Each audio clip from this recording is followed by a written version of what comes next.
Hi there, my name's Aaron Short and welcome to my YouTube channel, and today I'm talking about the Fender George Harrison Rocky Stratocaster. First of all, a little bit of history about this guitar. George Harrison really wanted a Fender Strat, and he actually managed to find one, but got beaten to the post. I guess there was no Reverb or eBay back in those days. And it was very hard to find these guitars, especially in England. So some years went by and the Beatles' legendary assistant Mel Evans managed to find two 1961 Sonic Blue Stratocasters at a store called Grimwood's in 1965. George later painted his with Dayglow paint in 1967 with quotes like Bebop Alula and added to that design over the years, and that became the now famous Rocky Strat. Harrison also used his then wife's nail varnish to draw an image of a man, and they say this is supposed to be Eric Clapton. George's son Danny loaned the guitar to Fender to replicate expensive custom shop copies, but this is the made in Mexico version that was limited to 1,000 pieces and released in 2022. Let's take a closer look. So this is it, and as you can see, it's incredibly vibrant. The colors are amazing. And here is the Bebop Alula at the top. We have Go Cat Go as well. These are references to songs that George would have played with the Beatles in the early days.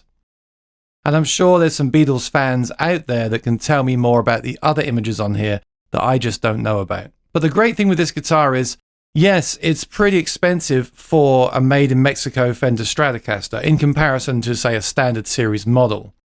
But this isn't printed on. This is actually painted on. You can feel it on here. You can feel it with your finger. And if you were to play this with a heavy pick, you'd certainly leave some marks in here. So very, very cool.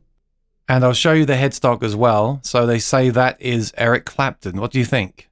Does it look like Eric? Actually, I do think it looks like him. And I mean that in a nice way.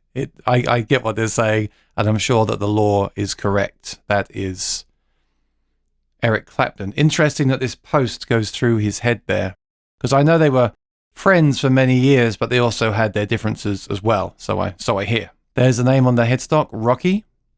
And there's also glitter on there too. I'll just flip it over so you can see the back of the headstock, because there's a really cool Easter egg there as well. So that is the Grimwood sticker. Remember I said in the intro that this was found at Grimwood's? Well, the original guitar had the sticker on the back of the headstock, and so they've even put that on this guitar to recreate that as well. The neck is quite a full-size vintage neck with gloss on it.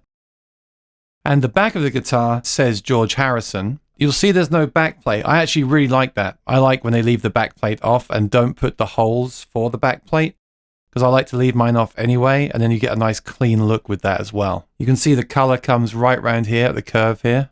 That's the Sonic Blue. That's the original color, Sonic Blue. There's the other colors on the edges there. So a guitar like this can be very polarizing with people, but there is no denying that the original Rocky Stratocaster wasn't an incredibly important and iconic guitar in music history. And I think it's really cool that Fender released these tribute guitars to make them accessible to more people. If you're new here, please subscribe and ring the bell. I'll see you next time. Bye-bye.